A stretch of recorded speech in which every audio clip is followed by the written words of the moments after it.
Imagine being a woman and believing that a man that you have never met in person should spend thousands of dollars to fly you out to another country for your very first date. Like, you don't want dinner, you don't want coffee, you don't even want a simple lunch. A whole vacation is what you want. And the craziest part, some women genuinely believe this is the bare minimum a man should do to prove that he is serious. I hate when men ask me, where do I want to go on a date? Because I'm going to say Jamaica. Take me to Jamaica on our first date. And if a day trip to Jamaica is not in your budget, then why are you dating? Better yet, why are you trying to date me? Wait, so if a man doesn't fly you out on a first date, he's not attracted to you? The expectations are already in the clouds. But apparently, even when a man actually does fly you out, that still might not be enough, because for some women, it's not even about being flown out, it's about the airline.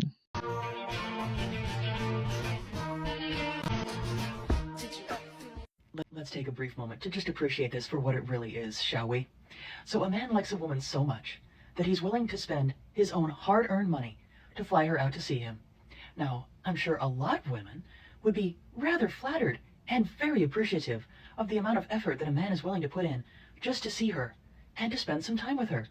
But no, in this case, it seems that someone is wanting to put their full audacity on display on the internet for everyone to see by complaining about the airline that was chosen, because somehow that airline wasn't up to their high standards.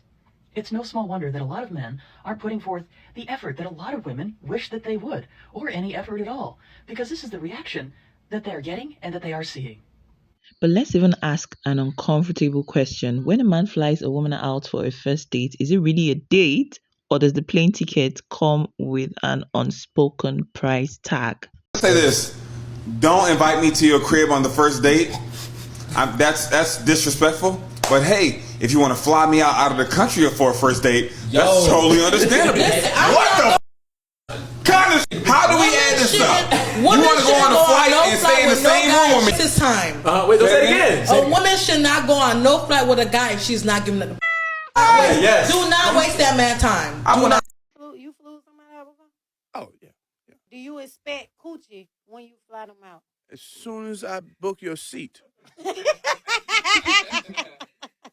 100%. When they fly you out, don't your coochie come with you? You don't leave it at the house, so give it up. And you ain't got to check that. That's carry on. Right, wrong. Really? You don't even need no bags. Hey. And this brings us to the question that nobody wants to answer. If women expect men to go all out for them, how many women are actually willing to do the same for a man? How many women in here flew a man out before? Raise your hand. I love the honesty over here. And I hope you made him put it right through the hole of the box. Let me say, Don't even make him pull him all the way out. Just I have a question. Why is that so looked down upon? Because I hear society, I hear the things that are being said online. And that's part of the reason, because y'all will listen to these bitter people who are online, who have never ever had to serve in their life, who have never understood what reciprocity actually means, who have never poured into somebody else, but they have always been poured into. And that's the reason why they have so many failed relationships that are single or miserable. Why is that shunned upon? Why do we, hold on, Sugar Love, why do we look down on that? That is so, I'm a happily married woman. And I would nurture my husband until God tell me I can't nurture no more. And when there is a man who is pouring into you, it is nothing wrong with pouring back into him. That should not be looked down upon. Now, if we're talking about toxic men, you shouldn't be dealing with toxic men to begin with. That's your poor assessment. But it's so many women that I know for a fact, many of y'all actually do want to be married. And y'all want a healthy reciprocal relationship. So if y'all continue to listen to that foolishness, and if y'all continue to listen to people who smack their lips whenever they talk about pouring into another man, pouring into a man regardless, y'all gonna stay miserable and unhappy. Because I guarantee you, once you cross over and you marry, it is gonna be a daily serving.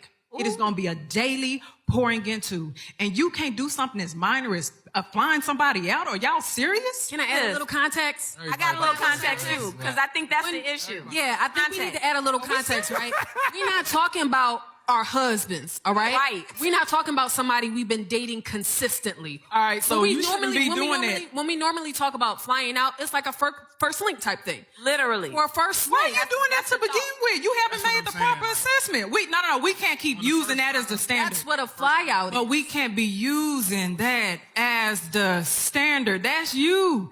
And if people got it, they got it. But the problem is that there are vulnerable ears who hear that and they say, so this person I've been dating for 6 months, I can't do these type of things for that person because somebody that you decided to fly out on a first date screwed you over. We have to be mindful of the people who are listening, especially the open hearts who want something serious, because there's so many single women who really want love, but they listen to the people who are bitter. But they listen to the people who are wounded, and they listen to the people who made 5,000 mistakes and never learned from it. And they fall into that category. That's my only issue. That's my only issue. Like I said, I think that question is a loaded question without context given to it. I think the initial knee-jerk reaction has something to do with no context following it. But of course, the way that you put it, of course, that makes sense. Now, let's be honest in the comment section. If a man flies a woman to another country for their very first date, does she owe him intimacy, or does he owe her absolutely nothing because she's, simply his guest? And ladies, if you expect a man to fly you out for a first date, would you be willing to do the same for a man you are attracted to? Let me know your thoughts in the comment section. That brings me to the end of my video. I'll see you again in another one, okay? Bye.